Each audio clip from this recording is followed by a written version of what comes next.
ప్రకారం బీఆర్ఎస్ఏ ధర్నాలు చేయిస్తోంది విద్యార్థులతో అని రేవంత్ రెడ్డి గారు చేసిన స్టేట్మెంట్.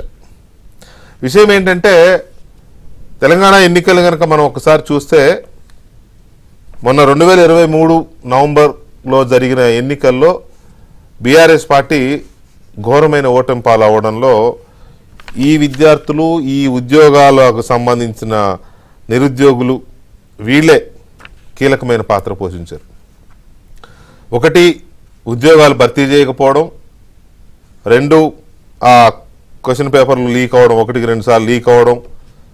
ఈ ఆరోపణలతో ప్రభుత్వ పెద్దలే ఆ లీకేజ్ వ్యవహారంలో ఉన్నారనేది మోరాలెస్ ఎస్టాబ్లిష్ అయింది. దాంతోపాటు ఉద్యోగాలు భర్తీ చేయకపోవడం, కొత్త ఉద్యోగాలు లేకపోవడం, ఇది పెద్ద ఉద్యమాలు జరిగినాయి. మిగతా అంశాలు ఎంత పాత్ర పోషించాయో బీఆర్ఎస్ని, కేసీఆర్ గారి ప్రభుత్వాన్ని కూలదోయడంలో ఈ ఉద్యోగాల భర్తీ అనేది అంత పాత్ర పోషించింది కేసీఆర్ ప్రభుత్వానికి వ్యతిరేకంగా. అది కాంగ్రెస్ పార్టీకి బాగా కలిసి వచ్చిన అంశంలో ఇదొకటి. అందుకే రేవంత్ రెడ్డి గారు ఆ అంశాన్ని ఒక నినాదంలాగా తీసుకొని నిరుద్యోగ జంగ్ అనే పేరుతో ఆయన పిసిసి అధ్యక్షుడు అయిన తర్వాత మొదలుపెట్టిన పోరాటమే అది నిరుద్యోగ జంగ్ అని. ఆ నిరుద్యోగ జంగ్ అనే పేరుతో మొదలుపెట్టిన రేవంత్ రెడ్డి గారు తర్వాత కాలంలో దాన్ని అధికారంలోకి రాగానే జాబ్ క్యాలెండర్ ఇస్తాము, వెంటనే పోస్టులు భర్తీ చేస్తాము, మెగా డిఎస్సి ఇస్తాము, అలాంటి హామీలు ఇచ్చారు. ఇప్పుడు ఆయన జరుగుతున్నది ఏంటి అంటే ఒక్కొక్కటి చేస్తున్న క్రమంలో ఇప్పుడు ఉస్మానియాలో ఒక ఉద్యమం జరుగుతోంది. ఏంటి అంటే అది డిఎస్సికి గ్రూప్స్కి మధ్య గ్యాప్ ఎక్కువ ఇవ్వాలి, కొంత గ్యాప్ ఇవ్వాలి, మేము మా చదువుకోవడానికి టైం లేదు, కనీసం 90 రోజులు గ్యాప్ ఇవ్వాలి అంటే ప్రభుత్వం ఒప్పుకోలేదు. వేగంగా నోటిఫికేషన్ ఇవ్వాలి, వేగంగా ఎగ్జామ్స్ పెట్టాలి, వేగంగా భర్తీ చేయాలి అనేది మా ఆలోచన అని ప్రభుత్వ వర్గాలు కానీ కాంగ్రెస్ పార్టీ వర్గాలు కానీ చెప్తున్నాయి. లేదు మాకు 90 రోజులు గ్యాప్ కావాల్సిందే, మేము చదువుకోవాల్సిందే అనేది అక్కడ అభ్యర్థుల గొడవ. ఈ మధ్యలోనే బీఆర్ఎస్కి కాంగ్రెస్ పార్టీకి మధ్య వాదోపవాదాలు. కాంగ్రెస్ పార్టీ ఫెయిల్ అయింది ఉద్యోగాల భర్తీలో, రేవంత్ రెడ్డి ఫెయిల్ అయ్యాడు, మాటలు చెప్పాడు కానీ శాతం లేవు అనేది కేటీఆర్ గారు, హరీష్ రావు గారు వరుస పెట్టి విమర్శలు చేస్తూనే ఉంటారు. అరే నేను చేస్తానంటుంటే మీరు చేయట్లేదు అంటారు, అక్కడేమో మీరే కుట్ర చేసి ఉద్యమం చేపిస్తున్నారు, 90 రోజుల దాకా చేయొద్దు అని చెప్పి అని రేవంత్ రెడ్డి గారు విమర్శిస్తూ ఇంకో మాట ఏమన్నారంటే బీఆర్ఎస్తో పాటు కొన్ని కోచింగ్ సెంటర్లు కూడా ఈ ఉద్యమం వెనుక కుట్ర చేస్తున్నాయి. ఎందుకంటే లేట్ చేస్తే ఆ కోచింగ్ సెంటర్లకు డబ్బులు వస్తాయి, కొన్నాళ్ళు బతకొచ్చు అని వాళ్ళ కుట్ర. అనవసరంగా విద్యార్థుల్ని తప్పుదోవ పట్టిస్తున్నారు. బీఆర్ఎస్ తాను పడిపోతున్నానని, తాను పూర్తిగా వెనకబడిపోతున్నానని తెలిసినప్పుడల్లా పిల్లల జీవితాలతో ఆడుకుంటోంది బీఆర్ఎస్ అనేది రేవంత్ రెడ్డి గారు, ముఖ్యమంత్రి రేవంత్ రెడ్డి గారు చేసిన స్ట్రైట్ ఎలిగేషన్. సో దీని మీద ఏం జరుగుతుంది, అసలు జరుగుతున్నది ఏంటి, ఈ పార్టీల మధ్య గొడవ ఏంటి, ఉద్యోగ నియామకాలు లేకపోతే ఉద్యోగాలకు సంబంధించిన నోటిఫికేషన్లు, పర్టికులర్గా గ్రూప్స్ అయిపోయింది, ఇప్పుడు డిఎస్సికి సంబంధించిన నోటిఫికేషన్లు, ఎగ్జామ్స్ గ్యాప్ ఇవ్వాలి అనే దాని మీద ఆ పేరుతో జరుగుతున్న విద్యార్థుల ఉద్యమం, ఉస్మానియాలో కొంతమంది విద్యార్థుల ఉద్యమం ఒకవైపు, బీఆర్ఎస్ కాంగ్రెస్ మధ్య జరుగుతున్న రాజకీయ రచ్చ మరోవైపు. ఇది చూస్తుంటే ఏదో జరుగుతోంది, ఎందుకు జరుగుతోంది, ఎవరిది పొరపాటు, ఎవరిది తప్పు, ప్రభుత్వం చేస్తున్న తప్పేంటి ఇందులో, లేదు ప్రభుత్వం ఆరోపిస్తున్నట్టుగా బీఆర్ఎస్ చేస్తున్న పొలిటికల్ గేమ్ ఏమైనా ఉందా ఇందులో, ఇది ప్రధానమైనది. దీంతో పాటుగా బీజేపీ ఎలా దీని మీద రియాక్ట్ అవుతుంది అనే అంశాలు చూద్దాం మనం. మనతో చర్చలో పాల్గొంటున్నారు కిషోర్ రెడ్డి గారు భారతీయ జనతా పార్టీ నుంచి, అలాగే పోరెడ్డి కిషోర్ రెడ్డి గారు, అండ్ రామ్మోహన్ రెడ్డి గారు కాంగ్రెస్ పార్టీ అధికార ప్రతినిధి, అండ్ రాకేష్ గారు భారత రాష్ట్ర సమితి బీఆర్ఎస్ నుంచి రాకేష్ గారు చర్చలో పాల్గొంటున్నారు. రాకేష్ గారు ఏది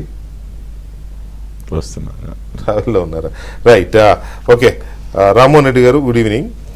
ఏంటి అసలు ఇష్యూ ఏంటి? ఇప్పుడు మీరేమో నోటిఫికేషన్ అన్నారు, ఎగ్జామ్ అన్నారు, వాళ్ళేమో ఒకవైపు కేటీఆర్ గారు, హరీష్ రావు గారేమో రేవంత్ ప్రభుత్వం ఫెయిల్ అయింది ఉద్యోగ నియామకాల్లో, ఇస్తామన్న ఉద్యోగాలు ఇవ్వలేదు, జాబ్ క్యాలెండర్ ఏదని వాళ్ళు ఒకవైపు క్వశ్చన్ చేస్తుంటారు. ఇక్కడ చూస్తేనేమో ఆ ఎగ్జామ్ గ్యాప్ ఇచ్చి పెట్టాలనేది, ఇంకా డిఎస్సి పోస్టులు పెంచాలనేది ఇంకొక డిమాండ్, ఇక్కడ ఉద్యమం జరుగుతూ ఉంటుంది. మీ సారేమో దీని వెనుక కుట్ర ఉంది అంటాడు. ఏంటి అసలు ఏం జరుగుతుంది? అంటే అందరికి నమస్కారం.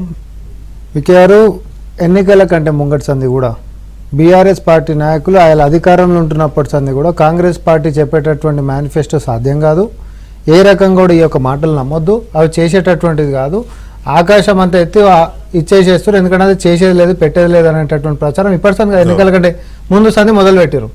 అయితే 420 హామీలు అన్నారు, మేనిఫెస్టో అన్నారు, అమలు కానీ ఏమంటారు గ్యారంటీలు అన్నారు, వాటికి వారంటీలు లేవని అన్నారు. ఇక వాళ్ళ నోటికి ఎట్లా దోస్తే అట్లా. ఇక ఎన్నికలు అయిపోయిన తర్వాత ఆయన ప్రమాణ స్వీకారం చేసినటువంటి 3 గంటల సందే సోషల్ మీడియాలో మొదలైపోయింది. ఇవన్నీ ఉత్తుత మాటలే, ఏదో చెప్పిండు కానీ ఇవి జరిగేటివి కావు అని అన్నారు. తర్వాత ఆటో డ్రైవర్లు మొత్తం ఆత్మహత్యలు చేసేసుకుంటారు అన్నారు.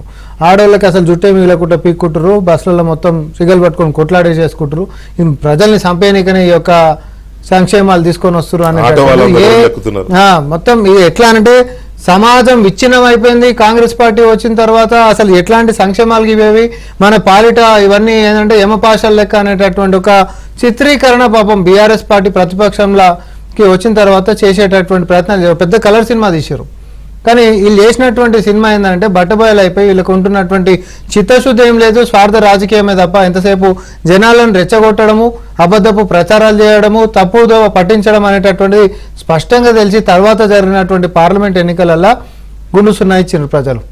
వీళ్ళు నిజంగానే గిట్ట చేసేటటువంటి ఏదైనా ప్రజలు నమ్మితే వాళ్ళకు ఫలితాలలో కనీసం కొంచెం గౌరవప్రదమైనటువంటిది ఏదైనా చేసేట. నాకు అర్థం కాదు ఏంటంటే ఏ ప్రభుత్వమైనా ఉద్యోగాలు ఇస్తామంటే యూత్ మొత్తం హ్యాపీ ఉంటారు, చదవాలి, ప్రిపేర్ అవ్వాలా. ఇప్పుడు ఎందుకంటే వరుసగా ఇస్తున్నారు కదా, ఇప్పుడు గ్రూప్స్ అన్నారు, తర్వాత డిఎస్సి అన్నారు, ఆ తర్వాత ఇంకోటి ఏదో అంటున్నారు, తర్వాత బ్యాక్లాగ్ పోస్ట్ అంటున్నారు, ఇవన్నీ వస్తున్నాయి కదా వరుసగా. ఇవన్నీ వచ్చినప్పుడు యూత్ ఎంగేజ్ అయిపోతారు ఆటోమేటిక్గా, వాళ్ళ ప్రిపరేషన్లో ఎంగేజ్ అయిపోతారు. నువ్వు పిలిచినా కూడా ఎవరు మాట్లాడే పరిస్థితి ఉండదు కదా. అలాంటిది ఉద్యమం ఎందుకు జరుగుతోంది ఇది నాకు అర్థం కానే. Let us not put it like ఉద్యమం, నిరసన నిరసన కూడా ఈ ప్రభుత్వం ఏర్పాటైన తర్వాత 3 నెలలనే సుమారు 30,000 కొలువులు ఇచ్చినాం. అంతేకాదు ఉద్యోగ నోటిఫికేషన్లు మనం ఒకసారి గత ప్రభుత్వం చేసినటువంటి తప్పిదాలు మనం చూసుకుంటే పేపర్ లీకేజ్లైనా, రిజర్వేషన్లకు సంబంధించినటువంటి వివాదాలైనా, లేకపోతే ఫలితాల నిలిపివేతలైనా, లేకపోతే కోర్టు కేసులైనా, ఈ అంశాలతోటి అనేక సమస్యలతోటి ఏ నోటిఫికేషన్ చూడు పెండింగ్ పడుకుంటూ పోయినాయి. ఏ ఒకటన్నా సక్రమంగా జరిగినటువంటి పాపన పోయినరా? ఉద్యమ సమయంలో హరీష్ రావు గారు హాల్ టికెట్లు చింపి మన సర్కార్ వచ్చిన తర్వాత గ్రూప్ 1 కొలువులు వస్తాయి మనమే తెచ్చుకుందామని చెప్పి ఆ రోజు రెచ్చగొట్టి తర్వాత అగ్గిపెట్టె దొరకక అమరవీరులని తయారు చేసినటువంటి లెక్క వాళ్ళని ప్రాణ త్యాగాలు చేసేటటువంటి దిశకు తీసుకుపోయినటువంటి వాళ్ళు 10 సంవత్సరాల అదే గ్రూప్ 1కి సంబంధించినటువంటిది కనీసం ఒక పరీక్షని పారదర్శకంగా నిర్వహించినటువంటి పరిస్థితులు ఉండేనా? ఒక కొలువును ఇచ్చినటువంటి పాపన మీరు పోయిర్రా? మిమ్మల్ని నమ్మి రెచ్చగొడితే రెచ్చిపోతే ఏమవుతుంది అని అంటే ఈరోజు మన నోట్లో మన్ను పడుతుంది, మన బతుకు ఆగమవుతుంది అనేటటువంటి స్పష్టంగా గత చరిత్ర ఉదాహరణ చెప్తున్నా నేను. ఈరోజు మళ్ళీ అదే దానికి పూనుకున్నారు. అరే నోటిఫికేషన్లు వచ్చినాయి, గ్రూప్ 1 వచ్చింది, గ్రూప్ 2 వచ్చింది, గ్రూప్ 3 వచ్చింది, డిఎస్సి వచ్చింది, అన్ని బ్రహ్మాండంగా ఒక పల్లెంలో పెట్టి ఏవేవైతే కోర్టు డిస్ప్యూట్లు ఉండేనో అది మహిళలకు సంబంధించినటువంటి హారిజాంటల్ రిజర్వేషన్కి సంబంధించిన అంశాలైనా, లేకపోతే పోలీస్ రిక్రూట్మెంట్ బోర్డుకి సంబంధించినటువంటి ఎప్పటి నుంచో పెండింగ్ ఉంటున్నటువంటి అంశాలైనా, లేకపోతే ఫలితాలు వెలువడించినటువంటి అంశాలైనా, నోటిఫికేషన్ల తప్పిదాలతో ఆగిపోతే సుప్రీంకోర్టు గైడ్ లైన్స్ కి అనుసంధానంగా ఈరోజు కొత్త నోటిఫికేషన్లు 1:50 కాకుండా దాన్ని ఎక్స్టెండెడ్ వెర్షన్ కి తీసుకొని వచ్చేటటువంటి దాకా కూడా అన్నిటినీ రేవంత్ రెడ్డి గారి యొక్క ఆధ్వర్యంలో ఈ యొక్క ప్రభుత్వం ప్రజల సర్కారు సమస్యల పరిష్కారం చేసుకుంటా నోటిఫికేషన్ నిరుద్యోగుల ముంగట పెట్టి ఎవ్వరికి ఏది నచ్చితే ఆ కొలువులను మీరు సాధించుకునేటటువంటి అవకాశం కల్పించిన తర్వాత కూడా ఈరోజు కాలేజీలకు కట్టెలు పెట్టాలంటే ఏం చేయాలి? అగో చూడండి మీకు అన్ని కొలువులలో కూడా ఒకటే డేట్లలో వచ్చినాయి అని అంటారు. ఈరోజు అసలు పంచాయతీ దేని గురించి జరుగుతుంది? ఎవరైనా రోడ్లు ఎప్పుడు ఎక్కాలి? కొలువులు ఇస్తామని చెప్పినటువంటి సర్కారు ఎందుకు ఇస్తలేరు అని చెప్పి ఎక్కితే అది సాహిత్యకంగా ఉంటుంది. ఇన్ని కొలువులు ఇచ్చారు మాకు చదువుకోనికే సమయమే లేదు అనేటటువంటి కొంతమంది స్పాన్సర్షిప్ తోటి మాట్లాడిపించే ప్రయత్నాలు చేసినప్పుడు దీన్ని మనము అంటే మీరు మీ ప్రభుత్వం వైపు నుంచి కానీ మీ పార్టీ వైపు నుంచి కానీ ఒక స్టాండ్ తీసుకున్నారా? ఇది స్పాన్సర్డ్ ఉద్యమం అని, బీఆర్ఎస్ స్పాన్సర్డ్ ఉద్యమం అని నిన్న చూసాం కదా, ఓయిలో నిన్న చూసాం కదా. అదే అడుగుతున్నా నేను. మీరు 100% మా ముఖ్యమంత్రి గారే చెప్పిండ్రు. అదే ముఖ్యమంత్రి గారు చెప్పారంటే అది మీకు అందరికి అదే కదా వేదవాక్కు. ఈ దాంట్లో ఈ సినిమాలో 2 విలన్లు. ఒక విలన్ ఏమో ఈరోజు రాజకీయ స్వలాభం కోసము పిల్లలు ఏమైనా నాశనం అయిపోయి రోడ్లు ఎక్కని లేకపోతే ఇంకోటి కానీ 18 తారీఖు లేకపోతే 18 తారీఖు పరీక్ష ఉంటే ఈ రోజు కూడా రోడ్ల మీద ఉంటారండి ఎవరన్నా? నేను అదే ఓయూ దగ్గరికి పోతే పిల్లలు మొత్తం లైబ్రరీలలో చదువుకుంటారు అని చెప్పి కొంతమంది వీళ్ళ స్పాన్సర్డ్ ఛానల్ లోపలికి పోయి కొంతమందికి ఏమో ఫోన్ చేసి ఈడున్నా మీరు రావాలనేటటువంటి రెచ్చగొట్టేటటువంటి అత్యుత్సాహం దేనికోసం చేస్తున్నారు? వాళ్ళకి నిజంగానే నిరసన ఉంటే వాళ్ళకి నచ్చనటువంటి నిర్ణయాలు ప్రభుత్వం తీసుకుంటే వాళ్ళే రోడ్లు ఎక్కేటటువంటిది చేస్తారు కదా. కానీ నువ్వు గుంజేటటువంటి ప్రయత్నాలు నువ్వెందుకు చేస్తున్నావు? ఒక్క నిమిషం. రాకేష్ గారు good evening sir. Good evening sir. మీరు అందరూ నిలకడ లేకుండా తయారయ్యారని ఎప్పుడు రోమింగ్ అన్నట్టు తయారయ్యారు అందరు మీరు. నో సార్, యాక్చువల్ గా రీచ్ అవ్వడానికి ట్రై చేస్తున్నా, ట్రాఫిక్ చాలా జామ్ ఉంది sir. Okay, no issue, thanks for joining. ఏంటిది ఇప్పుడు ఉద్యోగాలు ఇస్తామంటే యూత్ నిరుద్యోగులు అందరూ ఖుషిగా ఫీల్ అవుతారు, ఇవ్వకపోతే రోడ్లు ఎక్కుతారు. ఇప్పుడు మొన్న బీఆర్ఎస్ పార్టీ అధికారం దిగిపోవడానికి కారణాల్లో ప్రధానమైన కారణాల్లో ఇదొకటి కదా, ఈ నిరుద్యోగులకు సంబంధించిన వ్యవహారం. కానీ ఇప్పుడు ఎందుకు ఉద్యమం జరుగుతుంది? ప్రభుత్వం నోటిఫికేషన్లు వేసి మెగా డిఎస్సి ఇచ్చి లేకపోతే టెస్ట్లకు డేట్లు కూడా ఇచ్చిన తర్వాత ఎందుకు ఉద్యమం జరుగుతోంది అనేది ఎవరికి అర్థం కావట్లేదు. రేవంత్ రెడ్డి గారేమో దీని వెనుక బీఆర్ఎస్ కొన్ని సంస్థల కుట్ర ఉంది, అదేది కోచింగ్ ఇన్స్టిట్యూషన్లు అంటారు ఆయన. Sir first of all good evening sir, అక్కడ ఉన్నటువంటి ప్యానల్ మెంబర్స్ కి. కృష్ణ గారు మీకు సార్, మీరు ఒక సీనియర్ జర్నలిస్ట్ సార్. మీరు ఎందుకంటే తెలంగాణ ఉద్యమంలో కూడా మా ఉస్మానియా యూనివర్సిటీలో విలేకరుల మీద, ఎస్పెషల్ గా విలేకరుల మీద లాఠీ చార్జ్ జరిగినప్పుడు February 14 సార్, ఐ థింక్ 2010 లో మీరు వచ్చి ఆ చెట్టు కింద పోలీస్ స్టేషన్ దగ్గర ధర్నాలో కూర్చున్నటువంటి సీనియర్ జర్నలిస్ట్ సార్. మీరు ఒక విద్యార్థి ఎందుకు రోడ్డు ఎక్కుతాడు అని చెప్పేసి మీకు ఆ స్పష్టంగా తెలుసు సార్. ఈ రోజు వాళ్ళు అడుగుతుంది, మేము ఓన్లీ వాళ్ళు మా దగ్గరకు వచ్చి ప్రతిపక్షంగా మద్దతు కోరినప్పుడు మేము మద్దతు ఇస్తున్నాం తప్పితే ఎక్కడ కూడా ప్రత్యక్షంగా వాళ్ళతో పాటు కలిసిగా, ఎందుకంటే ఆ రోజు అశోక్ నగర్ చౌరస్తాలకు పోయి నిరుద్యోగులను రెచ్చగొట్టేటువంటి దుస్థితిలో మేము లేం సార్. అండ్ నెక్స్ట్ వచ్చేసి నేను ఏమంటున్నా అంటే, ఎవరు సార్ ఇంతకుముందు మిత్రుడు ఏదో అన్నాడు మా హరీష్ అన్నను సార్, December 9వ తారీఖు నాడు తెలంగాణని ఇచ్చి వెనక్కి లాక్కున్న ఈ కాంగ్రెస్ పార్టీ కదా సార్, ఇక్కడ ఉన్నటువంటి తెలంగాణ యువత మరణానికి కారణమైనటువంటి కాంగ్రెస్ పార్టీ. ఆ రోజు 369 మంది విద్యార్థులను కాల్చి చంపింది పార్టీ కాదా సార్ కాంగ్రెస్ పార్టీ. నేనేమంటున్నా అంటే, జోడేఘాటుకు పోయి ఎందుకు సార్ మీరు క్షమాపణ చెప్పారు? కాల్చి చంపింది కాంగ్రెస్ పార్టీ కాబట్టి కదా. రేవంత్ రెడ్డి గారు ముఖ్యమంత్రిగా పోయి క్షమించండి అని చెప్పింది. నేను ఎందుకంటున్నా అంటే, ఈ చావులకన్నిటికీ కారణం కాంగ్రెస్ పార్టీయే కాబట్టి ఇక దాని గురించి వాళ్ళు ఎక్కువ పోకుండా ఈ రోజు నేను ఒకటే అంశం పోతాను సార్. సార్ ఇప్పుడు స్పష్టంగా మీరు అడిగినటువంటి ప్రశ్న, దానికి సమాధానం సార్. ఎందుకంటే ప్రేక్షకులకు కూడా ABN ద్వారా మంచి సందేశం పోవాలి సార్. ఇప్పుడు నేను ఏమంటున్నా అంటే, టెట్ ఎగ్జామ్ కండక్ట్ చేశారు సార్. ఇంతకుముందు మిత్రుడు చెప్పినట్టుగా 30,000 ఉద్యోగాలు ఏవి వాళ్ళు కండక్ట్ చేయలేదు సార్. మొత్తం మేము కండక్ట్ చేశాం, ఏ రోజు కూడా సమస్య రాలేదు. ఓన్లీ నియామక పత్రాలు కొంత లేట్ అయినాయి, కొత్తగా వచ్చినటువంటి ప్రభుత్వం వాళ్ళని నియమించిన తప్పితే ఒకే ఎగ్జామ్ కూడా ఇంతవరకు కండక్ట్ చేయలేదు సార్. నెంబర్ 1. నెంబర్ 2, ఒకే ఒక్క ఎగ్జామ్ కండక్ట్ చేసింది, అది Group 1 ఎగ్జామ్ సార్. ఆ Group 1 ఎగ్జామ్ కండక్ట్ చేస్తే ఆ Group 1 ఎగ్జామ్ లో 1:50 పిలుస్తా అని చెప్పేసి 1:57 పిలిచారు సార్. 3,232 మంది ఎక్స్ట్రా వాళ్ళకి ఇచ్చారు. ఎవరికి ఇచ్చారు అనేది ఇప్పటివరకు డిక్లేర్ చేయలేదు సార్. అండ్ నెక్స్ట్ వచ్చేసి మిత్రుడు చెప్పినట్టుగా, ఎందుకంటే నేను ఒక పబ్లిక్ సర్వీస్ కమిషన్ రాసి సెలెక్ట్ అయిన క్యాండిడేట్. ఎందుకంటే అక్కడ ఉన్నటువంటి ఏదైతే బీజేపీ వాళ్ళు ఉన్నారో అన్న కూడా ఇంతకుముందు గతంలో, అంటే ఆయన కూడా ఇంజనీరింగ్ కాలేజ్ అవుతాను కాబట్టి పోరెడ్డి కిషోర్ రెడ్డి గారు కూడా సివిల్ సర్వీసెస్ సెలెక్ట్ అయ్యారు సార్. కాబట్టి నేను ఏమంటున్నా అంటే, ఒక గెస్టెడ్ ఆఫీసర్ గా I resign my job. గెస్టెడ్ officer గా నేను ఏం చెప్తున్నా అంటే, ఎప్పుడు కానీ రిజల్ట్ ఇచ్చేటప్పుడు ఒక పోస్ట్ ఉంటే, ఫర్ సపోజ్ సార్ ఒక పోస్ట్ ఉంటే ఆ పోస్ట్ కి ఎంత మందిని 1:50 పిలవాలో ఆ క్యాస్ట్ ఈక్వేషన్ చూసి పిలుస్తారు సార్. అండ్ దాంట్లో ఇంక్లూడింగ్ ఆ క్యాస్ట్ లో ఫర్ సపోజ్ ఒక BCD క్యాండిడేట్ కు ఒక 100 పోస్ట్ ఉంటాయి సార్. ఆ 100 పోస్టులకు 1:50 BCD క్యాండిడేట్ అని పిలుస్తారు. దాంట్లో ఓపెన్ లో సెలెక్ట్ అయిన వాళ్ళని పక్కన పెట్టి మళ్ళీ ఓపెన్ లో లేని వాళ్ళనే పిలుస్తారు సార్. ఓపెన్ అంటే ఓన్లీ జనరల్ కేటగిరీ కాదు సార్, అది ఓపెన్ ఫర్ ఆల్.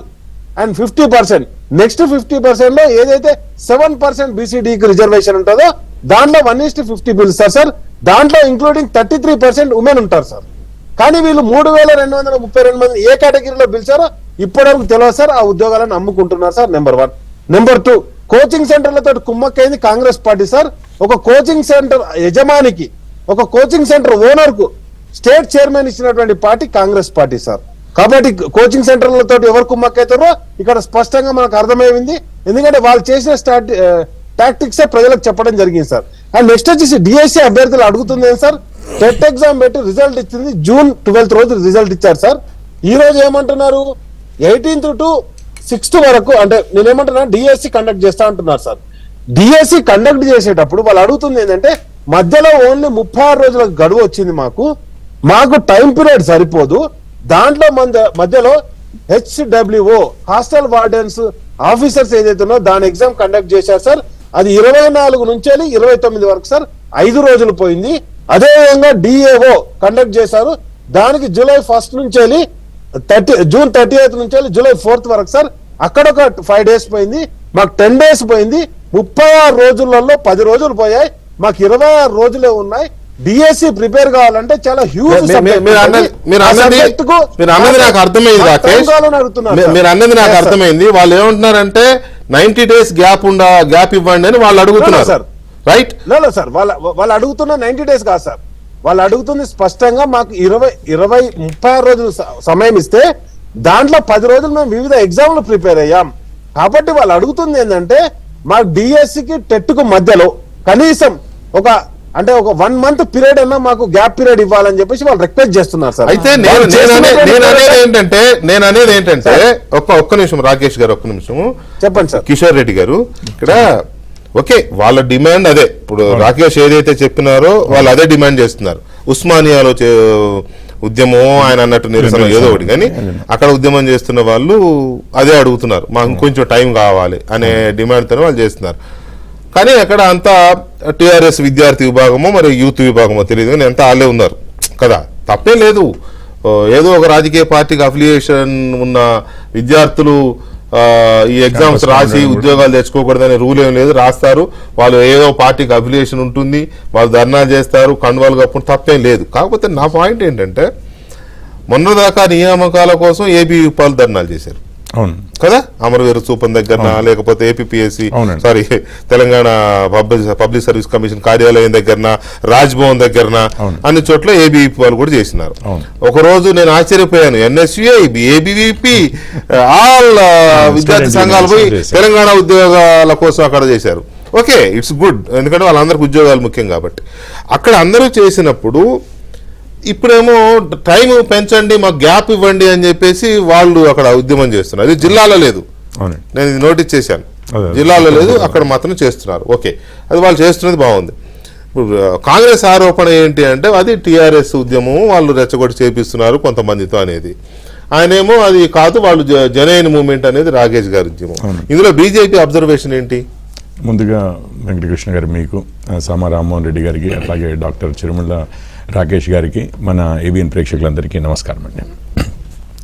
నేను మొత్తము అంటే గత 2 వారాలుగా మీరు అన్నట్లుగా విద్యార్థి సంఘాలే కానివ్వండి, 2-3 వారాలుగా ప్లస్ నిన్న జరిగిన ఉస్మానియాలో జరిగిన సంఘటనలు కానివ్వండి, ఇవన్నీ చూస్తుంటే దీనికి మూలం ఇప్పుడు సరే డిఎస్సి అన్నామండి, మెగా డిఎస్సి అన్నారు. 11,062 పోస్టులు నోటిఫికేషన్ ఇచ్చారు, 25,000 ఇస్తామన్నారు మీరు, 11,000కే ఇప్పుడు ఉన్న ప్రస్తుత నోటిఫికేషన్ ఉంది. దాన్ని మెగా డిఎస్సిగా కన్వర్ట్ చేసి 25,000 ఒకేసారి భర్తీ చేయాలనేది ఒకటి. దాని తర్వాత ఏపీపీ ఇది టీఎస్పీఎస్సీ మీరు అన్నట్టుగా టీఎస్పీఎస్సీ గ్రూప్ 1 ఉంది కదా, గ్రూప్ 1 ప్రిలిమ్స్ అయిపోయిన తర్వాత 1:50 సెలెక్ట్ చేసే బదులు 1:100 అంటున్నారు. గ్రూప్ 2 గ్రూప్ 3లో ఇంకొక 3-4 వేలు యాడ్ చేసి మొత్తం మీద నోటిఫికేషన్ మార్చి ఇంకా ఎక్కువ జాబ్లు ఇందులో కలిపి ఇవ్వాలి అని అంటున్నారు.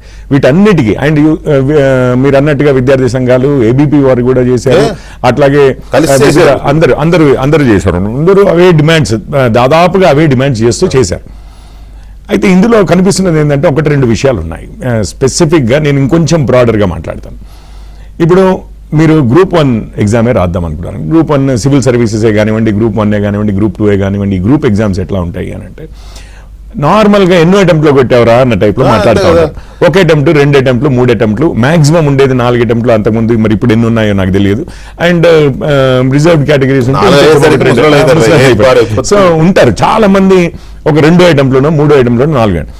కానీ దురదృష్టవశాత్తు మనకు 2014 తెలంగాణ ఏర్పడినప్పటి నుంచి నేను ఒకటి అంతకుముందు సంగతులు ఇక అంతకుముందు సంగతులు ఏర్పడినప్పటి నుంచి ఇప్పుడు జీవితంలో ఒకటేసారి ఛాన్స్ వస్తుంది పరీక్ష రాయడానికి, ఇంకా మళ్ళీ ఛాన్స్ వస్తుందో రాదో, అసలు మనం ఏజ్ బార్ అయిపోతామో అన్న టైప్లో అయిపోయింది. ఈ 10 ఏళ్లలో గ్రూప్ 1లో ఎన్నిసార్లు ఎగ్జామ్స్ అయినాయి, ఎన్నిసార్లు సక్సెస్ఫుల్ గా కండక్ట్ చేశారు రాకేష్ గారు. సో ఇది ఒకటి. మరి ఇప్పుడు ఏజ్ రిలాక్సేషన్ చేస్తామండి, అవును. చేసాము ఏజ్ రిలాక్సేషన్, కానీ నేను 40 ఏళ్ళకి వచ్చిన తర్వాత ఒక్కసారి రాయడానికి ఛాన్స్ వచ్చి మళ్ళీ 10 ఏళ్ల తర్వాత కూడా 50 ఎన్నో బాధ్యతలు ఉంటాయి, ఎన్నో సమస్యలు ఉంటాయి, And చదవడం అవ్వదు. కష్టం కదా. ఇప్పుడు 23, 24 ఉన్నాడు, 33 అవుతాడు, మళ్ళీ దాని తర్వాత ఇంకో 10 పిల్లలు చదువు కూడా రిటైర్మెంట్ కూడా దగ్గరికి వస్తాడండి. రిటైర్మెంట్ కి చాలా రాజకీయ పార్టీలు 48కే పెన్షన్లు ఇస్తామని చెప్పారంటే దాదాపు రిటైర్మెంట్ వచ్చినట్టే మీరు. సో ఆ స్టేజ్ కి అంటే సో వస్తున్న తరుణంలో ఆ అలజడి ఏదైతే ఉంటుందో లైఫ్ లో ఒకే ఒక్క ఛాన్స్, అదొక్కటి మిస్ అయ్యామంటే మళ్ళీ ఇంకా జన్మలో ఛాన్స్ రాదేమో అన్న అలజడి ఏదైతే ఉందో. పైగా అప్పటికే కొన్ని వేల రూపాయలు ఖర్చు పెట్టి కోచింగ్ తీసుకున్నాం, అయిపోయింది, మళ్ళీ ఛాన్స్ తీసుకోవాలంటే రాదు, మళ్ళీ పైసలు రావాలి. మళ్ళీ లైఫ్ లో టర్న్ రాదేమో అన్న. Correct. సో ఇప్పుడు 1:50 ఉన్నదాన్ని 100 చేయమని చెప్పి అన్నా కానీ ప్లస్ అందులో కాంగ్రెస్ వారు కూడా కాంప్లికేట్ చేసుకున్నారు. బట్టి విక్రమార్క గారే 1:100 చేయాలి అని చెప్పి అంతకుముందు డిమాండ్ చేసేసరికి అది న్యాయం అంటే ఇక ఆబ్వియస్లీ కదా, మీరు అన్న మాట నిలబెట్టుకోండి అన్న టైప్లో ఉంటుంది.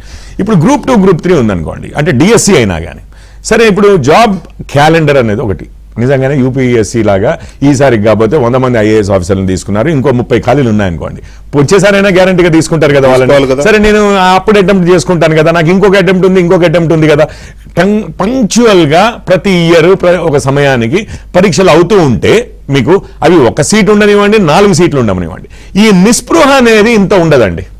ఈ నిస్పృహ ఇట్లా ఉండదు. మీరు తప్పనిసరిగా సరే ఈసారి 12,000 అవుతున్నాయి, 11,000 అవుతున్నాయి అంతే. అది ఓకే, మీరు అన్నట్టు జాబ్ క్యాలెండర్ ఉండి ఇగో పలానా నెలలో ఇది, పలానా నెలలో ఇది,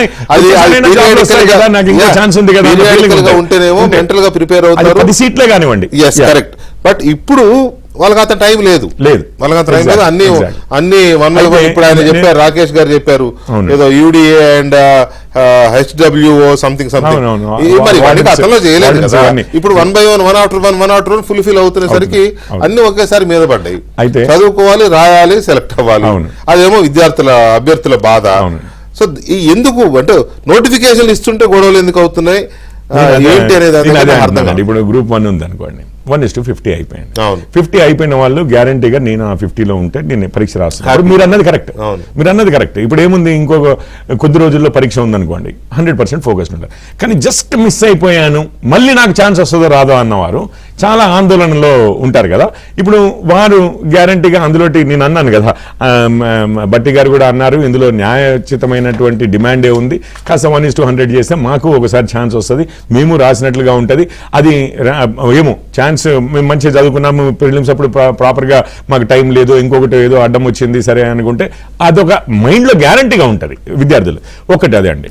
ఇంకొకటి ఏమంటున్నానంటే ఈ రెండో విషయం ఏంటంటే సరే గ్యారంటీగా కాంగ్రెస్ వారు ఇప్పుడు మాట్లాడము, రాకేష్ గారు కూడా మాట్లాడారు బీఆర్ఎస్ తరఫు నుంచి, అసలు అది మీరు అన్నట్లుగానే ఫ్రేమ్ చేయడం ఏంటంటే ఇది నిజమైన ఉద్యమము, ఇది కేవలము స్పాన్సర్డ్ నిరసన అని వీరు, అది ఉద్యమం అనేది ఇది ఏది ఏమైనా కానీ ఈ రెండిట్లలో ఏది ఏమైనా కానీ ఇప్పుడు ప్రభుత్వం వారు కూడా రోజుకొక థియరీని అయితే బయటికి తీసుకొస్తున్నారు. ట్రైనింగ్ సంస్థలు చేస్తున్నాయి, లేక ఎందుకంటే వాళ్ళకు 100 కోట్లు లాభం అవుతుంది, మళ్ళీ ఇంకోసారి పోస్ట్పోన్ అవుతాయి, లేకపోతే ఆపోజిషన్ వారు చేస్తున్నారు, అది బీఆర్ఎస్ఏ కానివ్వండి, బీజేపీ కానివ్వండి, ఇంకెవరైనా కానివ్వండి, కమ్యూనిస్ట్ వాళ్ళతో ఉన్నారు. CM Revanth Reddy was clear yesterday. ఆయన ఏమంటారు, బీఆర్ఎస్ బలహీన పడినప్పుడల్లా పిల్లల్ని రెచ్చగొడుతున్నారు అనేది. డిఎస్సిపై బీఆర్ఎస్ కోచింగ్ సెంటర్లది కృత్రిమ ఉద్యమం, అదే పేద ఎస్సీ ఎస్టీ విద్యార్థులతో దీక్షలు చేయించడం కాదు, హరీష్ కేటీఆర్ ఆర్ట్స్ కాలేజ్ దగ్గర ఆమరణ దీక్ష చేయాలి, వాయిదా పడడమో వారి ప్రాణాలు పోవడమో జరగాలి. అంటే he was very particular about ఇది బీఆర్ఎస్ స్పాన్సర్డ్, వీరు నాయకులు ఒకరిద్దరే పైనుంచి ప్రేరేపించి ఇది బూటకపు నిరసనలు చేపిస్తున్నారు. ముఖ్యమంత్రి వారేమో మీరు ఉద్యోగాలు ఇవ్వండి ఈ కబుర్లు ఎందుకని వారు అంటారు. ఎవరు హరీష్ రావు గారు అండ్ కేటీఆర్ గారు. ఇక్కడ అభ్యర్థులు నేను మళ్ళీ అందరు అభ్యర్థులు అంటారు, చాలా పర్టికులర్ గా ఉస్మానియా సెంట్రిక్ గా ఆందోళన చేస్తున్న కొంతమంది అభ్యర్థులు ఎవరైతే ఉన్నారో వాళ్ళు మాత్రం దీనికి వాయిదా వేయాలి, అదే కదా వాయిదా వేయాలని వాళ్ళ డిమాండ్. మరి ఎందుకు జరిగింది, ఎట్లా జరిగింది, యాక్సిడెంటలా లేకపోతే ఆ డిమాండ్ వాళ్ళు కూడా ఓకే చేస్తున్నారో తెలియదు. కానీ ప్రొఫెసర్ కోదండరామ్ గారు, ప్రొఫెసర్ హరగోపాల్ గారు నిన్న Telangana public service commission chairman Mahender Reddy గారిని కలిశారు. కలిసి గ్రూప్ కిన్ను డిఎస్సికి మధ్య 90 days ఉంటే బాగుంటుందని వారు ఒక విజ్ఞాపన పత్రం ఇచ్చారు. వాళ్ళు ఎడ్యుకేషన్ ఎక్స్పర్ట్స్గా అండ్ ఇంటలెక్చువల్స్గా మరి వాళ్ళది కరెక్ట్ అయినప్పుడు ఇది ఆందోళన చేస్తున్న విద్య రామ్మోహన్ రెడ్డి గారు ఇక్కడ ప్రభుత్వ ఉద్దేశాన్ని బహుశా నాకు తెలిసి ఎవరు తప్పుపట్టరు. ఉద్యోగాలు ఇవ్వాలి, నోటిఫికేషన్లు వేయాలి, ఎగ్జామ్స్ కండక్ట్ చేసి వీలైనంత తొందరగా భర్తీ చేయాలి ఎన్నికల్లో మనం ఏదైతే చెప్పామో దాన్ని ఎవరు క్వశ్చన్ చేస్తారని నేను అనుకోవట్లే. కానీ ఈ చిన్న పాయింట్ ఏదో ట్రిగర్ అవుతుంది నాకు తెలిసి. ఎందుకంటే కోదండరామ్ గారు అండ్ హరగోపాల్ గారు కూడా వెళ్ళి పబ్లిక్ సర్వీస్ కమిషన్ దగ్గరికి వెళ్ళి గ్రూప్ కిను డిఎస్సికి 90 days ఉన్నారు. వీళ్ళు ఇంకా అన్ని రోజులు అడగలే వీళ్ళు ఎవరు విద్యార్థులు. బట్ వాళ్ళిద్దరు వెళ్ళి అడిగారు 90 రోజులు ఉంటే బాగుంటుంది అని. సో ఏంటి ఇది ఎక్కడ వచ్చింది తేడా? అంటే ముందు ఒక జరిగినటువంటి అంశాన్ని మనం మాట్లాడుకోవాలి వికే గారు. ఎందుకంటే ముఖ్యమంత్రి గారు రివ్యూ చేసినప్పుడు అధికారులందరినీ ముంగడ పెట్టుకుని ఆయన నేను కూడా ఉన్నాం. ఆయన ఒకటే అన్నారు, ఏ రకంగా పాసిబిలిటీస్ పిల్లలకు చేసేటటువంటిది ఉంటుందో మనకు పోయేదేం లేదు, అది అన్ని రకాలుగా మీరు చేయండి. ది బెస్ట్ వే మేలు జరిగేటటువంటి ఏ అంశాలు వాళ్ళు చేస్తున్నటువంటి డిమాండ్లో సాహిత్యకమైనటువంటి ఏ అంశాలు ఉన్నా కూడా చేయండి అని అన్నారు. అయితే ఇక్కడ వచ్చినటువంటిది ఏంటిది అని అంటే మనకు న్యాయపరమైనటువంటి చిక్కులు రాకుండా కూడా చూడాల్సినటువంటి బాధ్యత ఉంటుంది. ఎందుకంటే 10 ఏళ్ల సంది ఇందాక కిషోర్ గారు చెప్పినట్టుగా 10 ఏళ్ల సంది కొల్లులు ఇచ్చినట్టే నోటిఫికేషన్లు ఇవ్వాలి, దాంట్లో ఏదో ఒక కొర్రి పెట్టి కోట్లలో నంచేటట్టు చేయాలి. కోర్టు దిక్కు చూపించేసి దీన్ని దాటవేసేటటువంటి ఒక కపటపు ప్రభుత్వ తీరు ఏదైతే ఉండదో దానికి మనం ఫుల్ స్టాప్ పెట్టినాం. ఎట్లా న్యాయపరమైనటువంటి చిక్కులు ఉంటున్నటువంటి అన్ని అంశాలను కూడా పరిష్కరించి ఇటు హైకోర్టులో కానీ సుప్రీంకోర్టులో కానీ ఫస్ట్ ఈ చిక్కులు లేకుండా, ఎందుకంటే ఏ నోటిఫికేషన్ ఇచ్చినా చెల్లదు, ఆ చిక్కులు అట్లనే పెట్టుకొని మనం మాట ఇచ్చినాం 2 లక్షల ఇప్పుడు మనం 2 లక్షల కొల్లులు అన్నాం ఏడాదిలా, కాబట్టి నోటిఫికేషన్ టక్ ఇచ్చుకుంటూ పోవచ్చు. అవేముంటాయి, పోయి ఎక్కడ ల్యాండ్ అవుతాయి, మన కోర్టులో ల్యాండ్ అవుతాయి. సుప్రీంకోర్టు ఒక గైడ్ లైన్స్ ఇచ్చింది. ఏ దాంట్లో Balaji బదవత్ and others versus Andhra Pradesh అనేటటువంటి దాంట్లో ఏది రూల్ ఆఫ్ రిజర్వేషన్, ఇందాక రాకేష్ గారు అన్నారు కదా, రూల్ ఆఫ్ రిజర్వేషన్ 1:50 రేషియో అనేటటువంటిది బీఆర్ఎస్ లో కూడా ఉండే. దాన్ని కొత్త నోటిఫికేషన్ మనం ఏం చేసినాం, అసలు దీంట్లో చిక్ ఏంటిది అని అంటే 1:50లోనే రూల్ ఆఫ్ రిజర్వేషన్ అందరూ కూడా అకామిడేట్ కావాలి. ఎందుకంటే 1:50లో ఫిల్ గా అన్నటువంటి వాళ్ళే బ్యాక్లాగ్ కిందకి పెండింగ్ పడిపోతున్నాయి, క్యారీ ఫార్వర్డ్ అయిపోతుంది. లాంగ్ బ్యాక్ నుంచి ఉంటున్నటువంటి ఇష్యూ. దాన్ని తెలంగాణ సర్కారు ముఖ్యమంత్రి రేవంత్ రెడ్డి గారు వచ్చిన తర్వాత పరిష్కారం చేసినాము. దాన్ని ఎట్లా చేసినాము, 1:50 రేషియో క్యాన్ బి ఎక్స్టెండెడ్. ఏది రూల్ ఆఫ్ రిజర్వేషన్ అనేటటువంటి అంశం.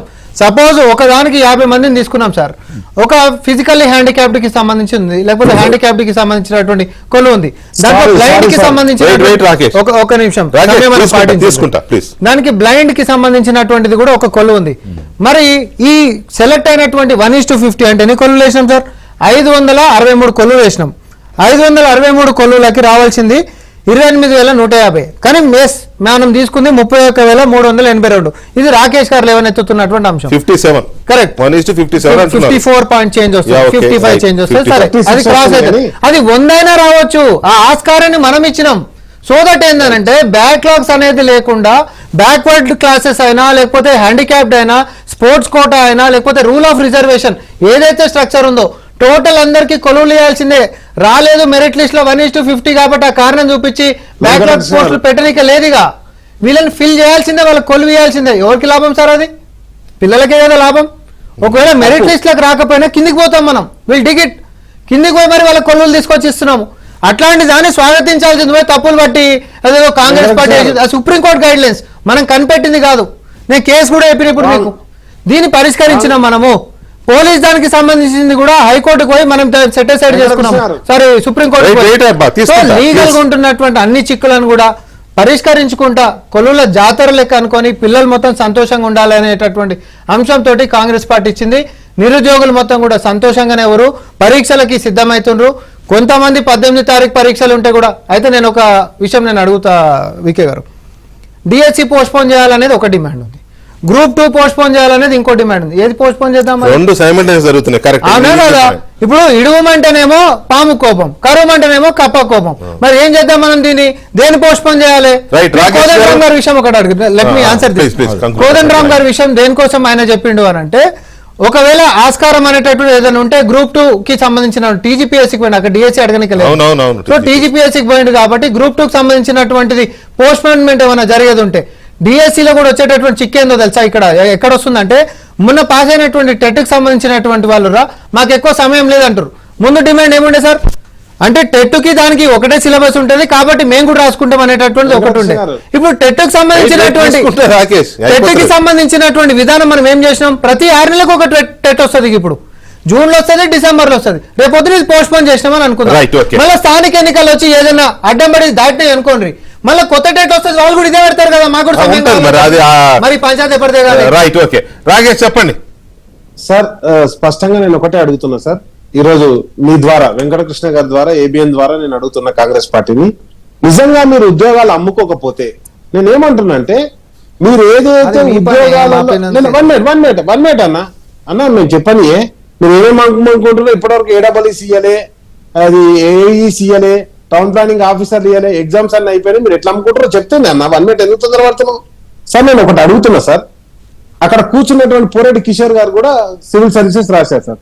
సార్ జనరల్ గా ఓసీకి కట్ ఆఫ్ మార్క్ ఉంటుంది సార్, అంటే ఓపెన్ లో కట్ ఆఫ్ మార్క్ ఉంటుంది. ఓసీ మీన్స్ అప్పర్ కాస్ట్ కాదు sir, open cut off mark ఉంటుంది సార్ 50%. తర్వాత BCA cut off mark, BCB cut off mark, BC cut off mark అన్నిటికీ ఉంటాయి సార్. ఆ కట్ ఆఫ్ ఎస్సీ ఎస్టీ బీసీలకు ఏదైతే వికలాంగులకు చెప్పిన మిత్రుడు వాళ్ళందరూ కూడా కట్ ఆఫ్ మార్క్స్ ఉంటాయి sir. 33% women cut off mark కూడా సపరేట్ ఉంటుంది సార్. ఒకవేళ ఓపెన్ లో ఉండి అమ్మాయికి తక్కువ మార్కులు వచ్చినా కానీ ఆమె 33% లో కవర్ అయితే, ఓపెన్ లో ఉన్న అమ్మాయికి కట్ ఆఫ్ మార్క్ ఓపెన్ లో ఉన్న అబ్బాయి కంటే తక్కువ మార్కులు వచ్చినా ఇంక్లూడ్ అవుతారు సార్. కాబట్టి కట్ ఆఫ్ మార్క్స్ డిక్లేర్ చేయకుండా, కాస్ట్ రిజర్వేషన్లలో ఎవరికి ఎంత కట్ ఆఫ్ డిక్లేర్ చేయకుండా, జోనల్ డిక్లరేషన్ చేయకుండా ఏదైతే వీళ్ళు చేసినటువంటి, ఒకవేళ నిజంగానే రామ్మోహన్ రెడ్డి గారు చెప్పినట్టుగా అయితే లోపభూయిష్టంగా ఈ ఉన్నటువంటి సెలక్షన్ జరిగింది అనేది ఇక్కడ సుస్పష్టం సార్. నెంబర్ 1. నెంబర్ 2, ఒకవేళ నిజంగానే మీరు స్పష్టంగా చేసి ఉంటే మరి కట్ ఆఫ్ మార్క్స్ ఇంతవరకు ఎందుకు డిక్లేర్ చేయలేదు? ఓన్లీ కీనే డిక్లేర్ చేశారు. నెంబర్ 2. నెంబర్ 3, కోదండరామ్ గారు, హర్గోపాల్ గారు ఏదైతే సంపూర్ణంగా గతంలో ఏదైతే వాళ్ళు ఏదైతే అడిగిర్రో, పబ్లిక్ సర్వీస్ కమిషన్ ఏం అడిగిర్రు, ఎందుకు పోస్ట్ పోన్ చేయమని అడిగిర్రు, వాళ్ళకి అక్కడ లాజిక్ ఉంది కాబట్టి వాళ్ళు వెళ్ళి రిప్రజెంటేషన్ ఇచ్చిందని అనుకోవచ్చు కదా. మీరు ప్రపోజ్ చేసినటువంటి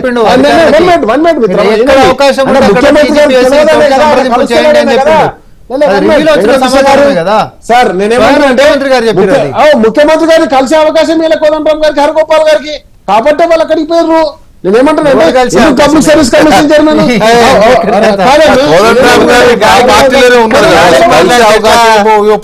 గాలికి మాట్లాడితే గాలికి మాట్లాడేది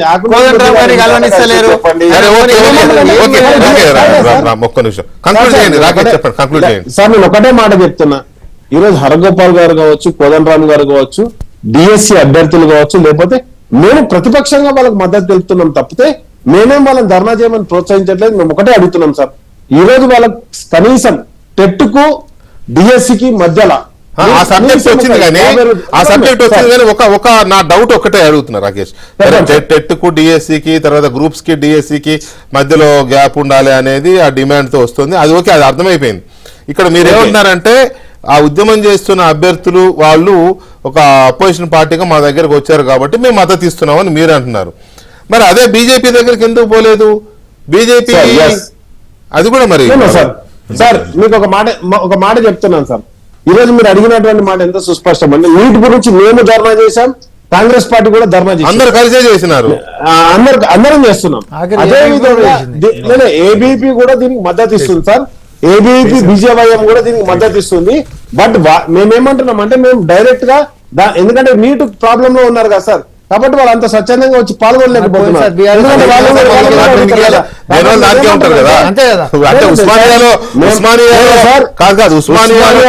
విద్యార్థి విభాగం ఎట్లుంటుందో, కాంగ్రెస్ విద్యార్థి విభాగం ఎట్లుంటుందో, ఏబీపీ కూడా అట్లే ఉంటది. ఎవరు దేని వాళ్ళు దానికే ఉంటారు మిత్రమా.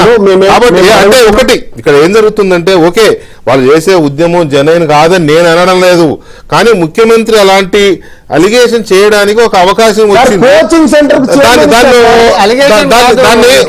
కోచింగ్ సెంటర్ చైర్మన్ ఇచ్చారు sir. End of the day నా ఒపీనియన్ ఏంటంటే, ఇది పార్టీల విషయం కాదు, ఇది నిరుద్యోగుల విషయం. ఉద్యోగాలు నింపాలే, వాళ్ళ కన్వీనియంట్ టైమింగ్స్ కూడా చూసుకోవాలి, అభ్యర్థుల టైమింగ్ కూడా. ఎందుకంటే ఒక్కొక్క అభ్యర్థి ఏళ్ల తరబడి వెయిట్ చేసి ఒకేసారి 4-5 ఎగ్జామ్స్ కు ప్రిపేర్ అవుతూ ఉంటారు. కొంత ప్రభుత్వం కూడా మరి అది ఏమన్నా అవకాశం ఉంటే అది కూడా చూడాల్సిన అవసరం ఉంది. మీ ఫైనల్ కామెంట్ ఏంటి?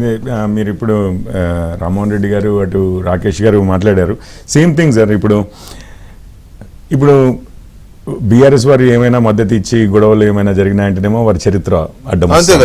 అది చరిత్ర అడ్డం వస్తుంది. ఇప్పటికి కూడా ఇవన్నీ ఇవ్వట్లేరా అని కాంగ్రెస్ వారు అంటారు. కాంగ్రెస్ వారు చేస్తున్న దాన్ని బడితే మీరు అంతకుముందు మీరే చెప్పారు కదా, ఇప్పుడు కాస్త వాటిని అకామిడేట్ చేయొచ్చు కదా అనేది అదొక స్టాన్స్. అండ్ ప్రాక్టికల్ ప్రాబ్లమ్స్ కూడా ఉన్నాయి. మీరు అన్నట్టుగా హరగోపాల్ గారు మీరు వెళ్ళారు అని అంటే ఆ స్కెడ్యూలింగ్ ఏమన్నా ప్రాపర్ గా చేయొచ్చు అని. ఒకటి స్పష్టంగా కనిపించేది ఏంటంటే ఇవన్నీ డిస్కస్ చేసే డిసిషన్స్ వచ్చి ఉంటాయి.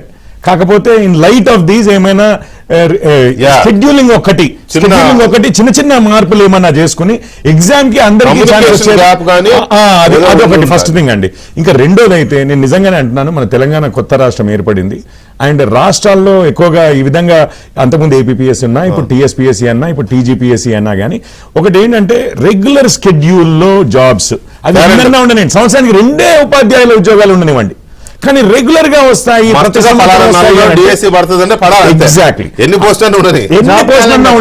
జాబ్ క్యాలెండర్ ఒకటి వచ్చి ఆ లెక్క ప్రకారం రెగ్యులరైజ్ అవుతుంది. దీనివల్ల 2-3 బెనిఫిట్స్ ఉన్నాయి సార్. ఒకటి ఏంటంటే ఈ నిస్పృహ అనేది ఉండదు, జీవితంలో నాకు ఒకటే ఛాన్స్ వస్తుంది అనేది ఉండదు. ఇంకొకటి ఏంటంటే ఒకసారి ఆ ఎగ్జామ్ ఉన్నప్పుడు ఏదో కారణం వల్ల ఆరోగ్యం బాగాలేకనో ఇంకొకటి అయ్యో ఏదో ఒకటి నేను ఆ ఎగ్జామ్ మిస్ అయినా నాకు 2వ ఛాన్స్ 3వ ఛాన్స్ ధైర్యం ఉంటుంది. ఇదంతా ఉండదు. దీనికి అందరూ సరే రాజకీయంగా ఏదైనా కొట్టుకోండి కానీ ఆ యూత్ జీవితాలతో మాత్రం ఎవరు ఆడుకోవద్దు అనేది ఒక విజ్ఞప్తి ఏంటంటే అన్ని పార్టీలకి మీరు రాజకీయంగా ఎన్నైనా కొట్టుకోండి కానీ యూత్ జీవితాలతో యూత్ ఎమోషన్స్ తో ఎవరు ఆడుకోవద్దు. Whether it is BRS or Congress or BJP ఇంకోటి కావచ్చు.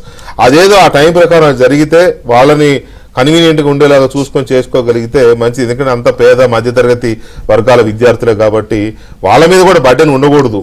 ఎక్కువ కాలం కోచింగ్లకు వెళ్ళాలంటే లక్షలు అయితే